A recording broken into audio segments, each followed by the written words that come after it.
వచ్చేసింది ఆది శ్రావణం షాపింగ్ అంతటికి అతిపెద్ద కేజీ సేల్ తో పాటు up to 61% of 1+1 offers, combo offers ఇంకా మరెన్నో. CMR shopping mall.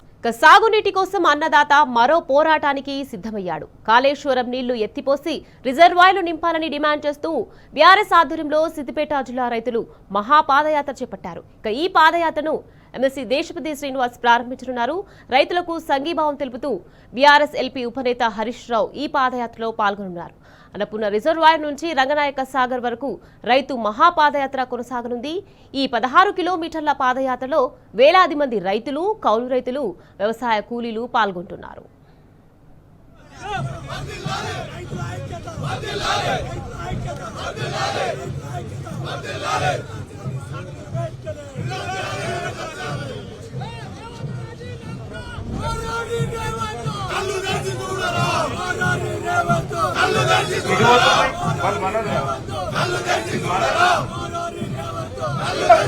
రాగు రాగు పొలం రాగు వెనకకు రావాలి. నువ్వు విట్టతమ్మి అందరు మట్కరం ఆమె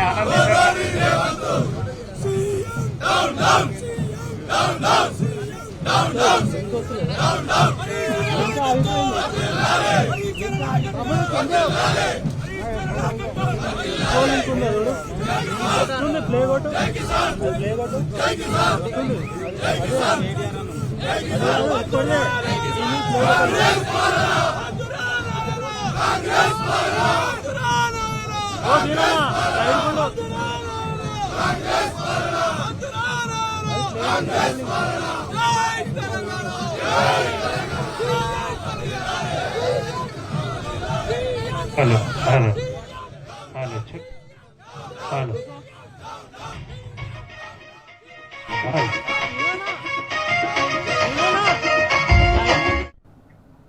రైట్, ఇక ఇదే అంశానికి సంబంధించి మరింత సమాచారాన్ని మా ప్రతినిధి రంగాచారి మనకు ఫోన్ లైన్ లో అందించేందుకు సిద్ధంగా ఉన్నారు. రంగాచారి, చెప్పండి. ఇక కాళేశ్వరం నీళ్లు ఎత్తిపోసి రిజర్వాయర్ నింపాలని డిమాండ్ చేస్తూ బీఆర్ఎస్ ఆధ్వర్యంలో సిద్దిపేట జిల్లా రైతులు మహాపాదయాత్ర చేపట్టారు. దీనికి సంబంధించి అప్డేట్స్ ఏంటి రంగాచారి?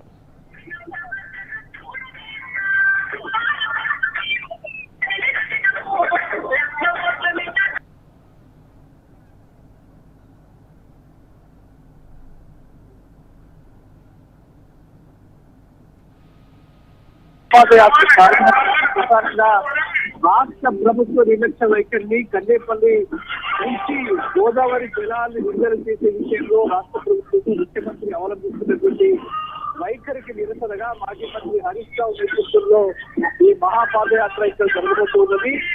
అన్నపూర్ణ సాగర్ నుంచి మొదలుకొని దాదాపు 20 కిలోమీటర్ల మేర ఈ మహాపాదయాత్ర కొద్దిసేపటి క్రితం ప్రారంభమైంది.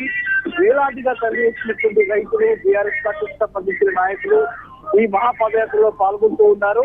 ముఖ్యంగా ఇప్పుడే పెద్ద ఎత్తున మైదానం వరకు ఈ పాదయాత్ర చేరుకున్నది. మైదానం ఈ మహాపాదయాత్రకు అనుగుణంగా ఉండేటువంటి ప్రజలు, మహిళలు పెద్ద ఎత్తున ఆహ్వానం పలుకుతున్నటువంటి పరిస్థితి ఇప్పుడు కనిపిస్తుంది. దాదాపు ఇప్పుడు మనకున్న దాని ప్రకారం దాదాపు 5-6 వేల మంది ఇప్పటికే ఈ మహాపాదయాత్రలో భాగస్వాములైనట్టుగా మనకు రిజల్ట్స్ బట్టి ఇక్కడికి వచ్చినటువంటి ప్రజలను బట్టి మనకు అర్థం అవుతుంది. ముఖ్యంగా వీళ్ళంతా కూడా ఈ ప్రాంతంలో వ్యవసాయం చేసేటువంటి రైతులు. వీళ్ళంతా కూడా ఇప్పుడు ఎల్లినో ప్రభావంతో ఈ ప్రాంతంలో తీవ్రమైనటువంటి కరువు పరిస్థితులు ఇక్కడ కనిపిస్తూ ఉన్నాయి. ఎక్కడ చూసినా కూడా పంటలు ఎండిపోతున్నటువంటి పరిస్థితి, వేసిన నార్మల్ ఎండిపోతున్నటువంటి పరిస్థితి, మొక్కజొన్న పంటలు కూడా మొలకెత్తే దశలోనే పూర్తిగా ఎండిపోతున్నటువంటి పరిస్థితి ఈ ప్రాంతంలో నెలకొని ఉన్నది. అయినా కూడా రాష్ట్ర ప్రభుత్వం కనీసం రైతులను దృష్టిలో పెట్టుకోరైనా గోదావరి జలాన్ని విడుదల చేయాల్సి ఉన్నప్పటికీ కూడా ఇప్పటి వరకు కూడా ఆ నీళ్ళని విడుదల చేయకపోవడం ఫలితంగా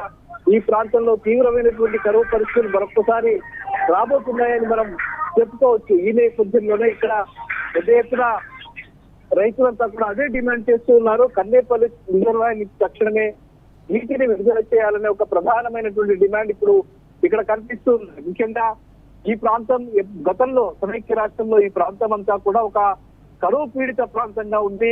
ముఖ్యంగా ఈ ప్రాంతంలో జరిగినటువంటి రైతు ఆత్మహత్యలు ప్రపంచవ్యాప్తంగా చర్చనీయాంశమైనటువంటి పరిస్థితి ఉంది.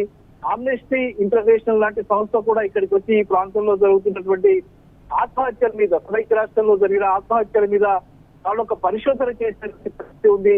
అనేక స్వచ్ఛంద సంఘాలు, ప్రజా సంఘాలు కూడా ఈ ప్రాంతంలో జరిగినటువంటి రైతు ఆత్మహత్యల మీద పెద్ద ఎత్తున ఆందోళన నిర్వహించినటువంటి పరిస్థితి గతంలో ఉండింది.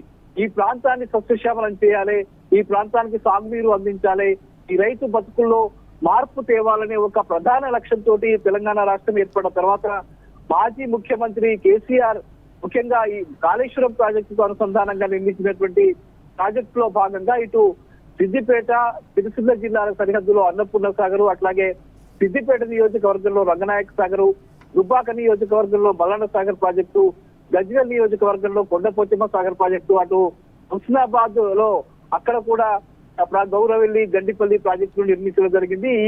ఈ నీటి ద్వారా ఈ రిజర్వాయర్లని నింపి ముఖ్యంగా ఈ ప్రాంతంలో సస్యశ్యామలం చేయాలి.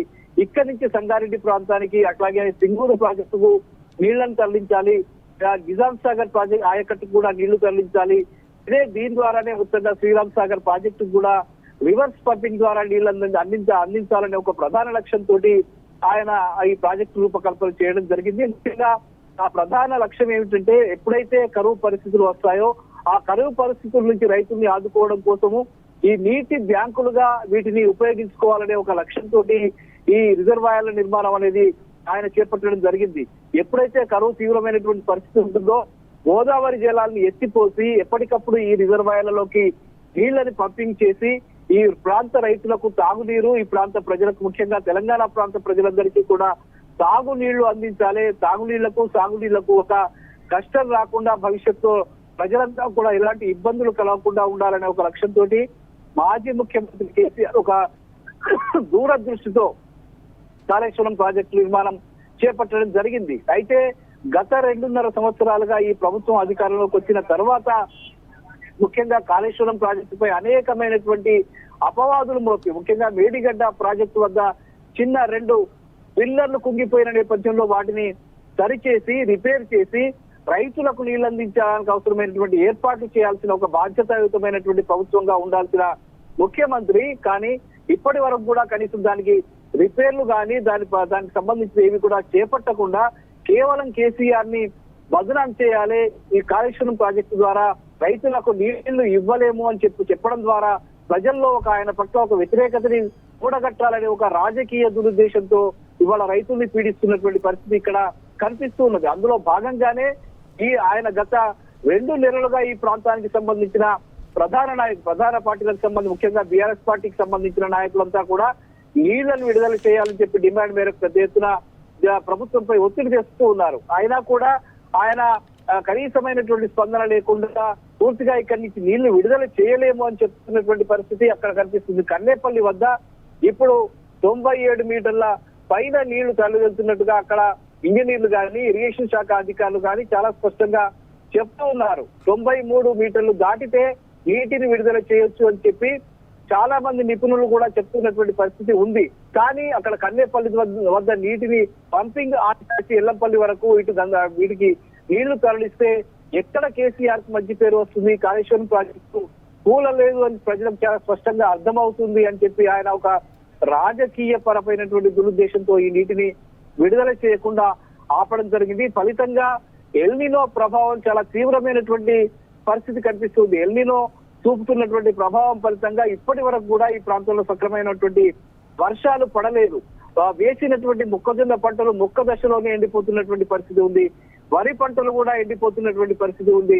ఫలితంగా రైతులు తీవ్రమైనటువంటి కష్టాల్లో మరొకసారి కరువు పరిస్థితుల్లోకి వెళ్తున్నటువంటి పరిస్థితి ఉంది. ఇట్లాంటి కరువు పరిస్థితుల్లో ఆదుకోవడం కోసమే నిర్మించినటువంటి ఈ రిజర్వాయర్, నిజానికి ఇవి రిజర్వాయర్ కాదు, ఒక రకంగా ఇవి నీటి బ్యాంకులుగా మనం చెప్పుకోవచ్చు. ఎప్పుడు మనకు అవసరం ఉంటే అప్పుడు బ్యాంకుల్లో వచ్చి మనం డబ్బులు ఎట్లాగా రిలీజ్ చేసుకుంటామో అట్లా నీటిని రిలీజ్ చేసుకోవడం కోసం ఒక ప్రణాళికాబద్ధంగా నిర్మించినటువంటి ఈ రిజర్వాయర్లు ఏవైతే ఉన్నాయో వాటిని ఉపయోగంలోకి తేకుండా నీళ్లను నింపకుండా వెళ్లిపోతున్నటువంటి నీళ్లను అటు ఆంధ్ర ప్రాంతానికి తల్లి వెళ్తున్నటువంటి నీళ్లు వెళ్తున్నా కూడా ప్రభుత్వం గుడ్లపగి చూస్తూ రైతులను తీవ్రంగా అన్యాయంగా గురి చేసినటువంటి పరిస్థితి ఉన్న నేపథ్యంలోనే ఈ తక్షణమే ఈ కన్నేపల్లి వద్ద పంపింగ్ ను ఆన్ చేసి నీళ్లు నింపాలనేటువంటి డిమాండ్ చేస్తూ పెద్ద ఎత్తున ఆందోళనలు ప్రారంభమయ్యాయి. మొన్న కొండపోచమ్మ సాగర్ వద్ద పెద్ద ఎత్తున ఆందోళన గజ్వేల్ నియోజకవర్గానికి సంబంధించిన బీఆర్ఎస్ పార్టీ నాయకులు, కార్యకర్తలు, రైతులు చేసినటువంటి పరిస్థితి అక్కడ ఉంది. ఇప్పుడు ఇక్కడ హరీష్ రావు నేతృత్వంలో పెద్ద ఎత్తున ఈ మహాపాదయాత్ర ఇటు 16 నుంచి 20 కిలోమీటర్ల మేర ఇటు అన్నపూర్ణ సాగర్ రిజర్వాయర్ నుంచి రంగనాయక సాగర్ రిజర్వాయర్ వరకు ఈ మహాపాదయాత్ర కొనసాగుతుంది. వేలాదిగా తరలి వచ్చినటువంటి రైతులు, సంబంధించిన నాయకులు, కార్యకర్తలు పెద్ద ఎత్తున ఈ ర్యాలీలో, ఈ పాదయాత్రలో భాగస్వాములు అవుతూ ఉన్నారు. పెద్ద ఎత్తున రాష్ట్ర ప్రభుత్వానికి వ్యతిరేకంగా వాళ్ళు నినాదాలు చేస్తున్నటువంటి పరిస్థితి ఎక్కడికక్కడ కనిపిస్తుంది. ముఖ్యమంత్రి రేవంత్ రెడ్డి వైఖరిని తీవ్ర స్థాయిలో తప్పుపడుతున్నటువంటి పరిస్థితి కూడా ఇక్కడ కనిపిస్తుంది. తక్షణమే వీళ్ళు ప్రధాన డిమాండ్ ఏమిటి? ఇప్పటికైనా ప్రభుత్వం కళ్ళు తెరిచి తక్షణమే కల్లేపల్లి రిజర్వాయర్ నుంచి నీటిని విడుదల చేయాలి అని చెప్పి వాళ్ళు ఈ ముక్త కంఠంతో డిమాండ్ చేస్తున్న పరిస్థితి ఇక్కడ కనిపిస్తూ ఉన్నది.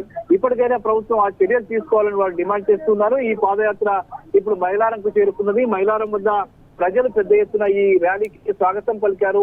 ఈ పాదయాత్ర చేస్తున్నటువంటి రైతులకు, టీఆర్ఎస్ పార్టీ నాయకులకు, కార్యకర్తలకు వాళ్ళు తిలకాలు దిద్ది ముందుకు నడిపించడానికి వాళ్ళు స్వాగతం పలుకుతున్న పరిస్థితి ఇక్కడ కనిపిస్తుంది. మరి కొద్దిసేపట్లో ఈ ర్యాలీలో మాజీ మంత్రి, ఈ ప్రాంతానికి సంబంధించిన నాయకులు, సిద్దిపేట శాసనసభ్యులు హరీష్ రావు కూడా ఈ పాదయాత్రలో భాగస్వామి కాబోతున్నారు. మధ్యాహ్నం ఆయన ఇక్కడికి చేరుకోబోతూ ఉన్నారు. ముగింపు సమావేశంలో ఆయన ప్రసంగించబోతూ ఉన్నారు. దేశపతి శ్రీనివాస్ ఎమ్మెల్సీ ఇప్పటికే ఇక్కడికి చేరుకొని ఉన్నటువంటి పరిస్థితి ఉంది. ఇది ఇక్కడ పరిస్థితి. Right, thank you Rangachari.